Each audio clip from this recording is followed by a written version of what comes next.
Thank you, Luca. Good morning, everyone. I'm delighted to be here with you today to unveil the Renault Scénic Vision, a new concept car. And there's three levels of understanding of this object, actually. The exterior design is a teasing of a future production car, which we will launch in 2024. The interior is looking further into the future about how the cockpits could evolve according to the evolution of the experiences and what people will want to do on board. And the energy we use for this concept car is a mix of electric and hydrogen, hence exploring the possible energies for the future. As a company, we need to be ready and explore all possibles for personal cars as well.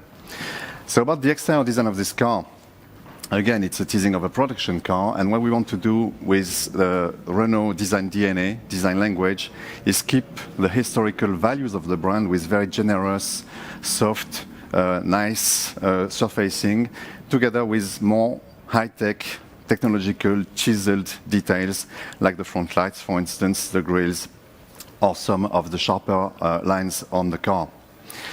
About the interior, what's interesting beyond the architecture and the aesthetics of the interior is the approach we had on three topics: sustainable, safe, and inclusive mobility. So let's step into the car and discuss and detail all those notions. First, we were looking at recycled and recyclable materials. Of course, we push that as hard as we can, and there's 70% recycled materials in this concept car. Even 100 if I just look at what I can see from there. The seats, for example, what you want to do is push even one step further the recyclability of things. You want to anticipate that it's going to be easy to do. And the seat, for instance, the foam, the fabric, and even the stitching is made of the same material, polyester, so it's much easier to recycle than if it was different, various materials. The pigments we use on this car, actually it's a very black and white car, as you can see, and we use black pigment coming from the extraction of CO2 in the atmosphere. It creates a dark grey powder that we use for this. But other than this, there's no pigments whatsoever. Of course, we didn't want just a black and white car, so we created color in the screens, in the ambient lighting, and in those amazing pieces in the door panels and in the dashboard, which diffract light to create color. So you have those nice gradients of colors inside the car. But all this free of any pigment and all the chemicals that go with it. Now, if I step into the car, you'll see under me a floor made of recycled milk bottles and industrial piping. So we accepted that it would be black and white, and we created this really interesting graphical pattern because we wanted small bits to handle in terms of logistics and not one big single floor. So that's about sustainability. There's many other examples, but let's stick to this. And about safety now. Of course, there's passive and active safety in cars, but we pushed one step further there as well with this screen that's going from left to right, right at the bottom of the windscreen. And there's a camera in front of the car that can display what's right in front, at the foot of the car, right in front of me. So it opens my vision angle. So when I drive slowly in the city, when I want to park my car, it's like I have a transparent hood on the car. I can see right in front of my car. So it's about safety.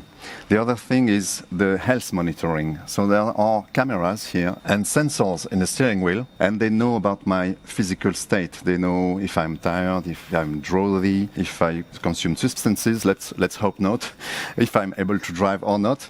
And the car will warn me. It will anticipate even possible problems. It will anticipate many things for me, and will reduce an extra 30% accidents through this. The third, after sustainability and safety, is inclusion. The most important, because it's about people, it's about human beings. And there's a face recognition system. When I approach this car, it will recognize me, it will unlock, open, everything will set itself nicely to my physiology. And even the screens, what's in the screens, will readjust itself depending on my preferences, my habits. The car will know about my habits.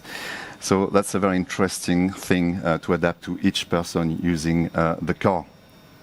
Another thing about inclusivity is the sound bubbles we have on each spot, on each seat of the car. The sound bubble principle is that this person might want to listen to the news, the next person classical music, and maybe TV series in the back.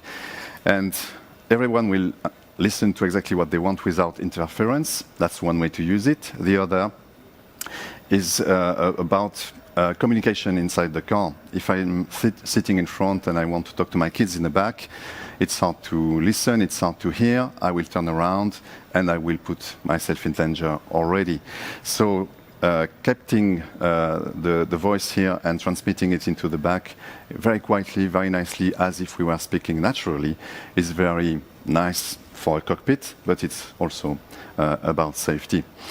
So that's about safety, inclusivity, and sustainability. What's really interesting about this concept car beyond all this is how much this thinking, those concepts, those innovations actually influenced the design or the aesthetics of the car. And that's a strong sign of our times. Creativity is not just intuitive, it's not just a thing that designers do on the table. It's about the thinking influencing the very aesthetics of things. And that's what makes this concept car very powerful.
Thanks for watching. Check out our other videos and subscribe the channel.